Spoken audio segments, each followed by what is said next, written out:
இந்த கொள்கை விளக்க பொதுக்கூட்டம் ஏன் முதல்ல சேலத்தில் ஆரம்பிக்கணும் அப்படின்னா, சேலத்தில் பார்த்திபன் அவரிடம் சொன்னால், ஒரு விஷயத்தை சொன்னால் போதும் அதை சரியாக செய்யக்கூடிய ஒரு மாவட்டம் சேலம் மாவட்டம். இதை மாதிரியான ஒரு கூட்டம் போடுறோன்னா முன்கூட்டியே நாங்கள் எல்லாருமே வந்து பார்ப்போம், எல்லாமே செய்வோம். இங்கே எதுவுமே கிடையாது. நேராக அவர் ஒரு 10 நாளாக உழைச்சி நீங்கள் எல்லோரும் உழைத்தீர்கள். அதனுடைய பலன் இன்று மிக பிரம்மாண்டமாக இந்த கொள்கை விளக்க பொதுக்கூட்டம் நடைபெற்று கொண்டிருக்கிறது. நம்ம தலைவர் தளபதி அவர்கள் 2026 முதலமைச்சராக அமர்வது உறுதி.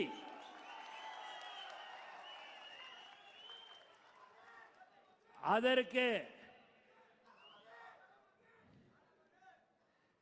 எந்த சந்தேகமும் இல்லை.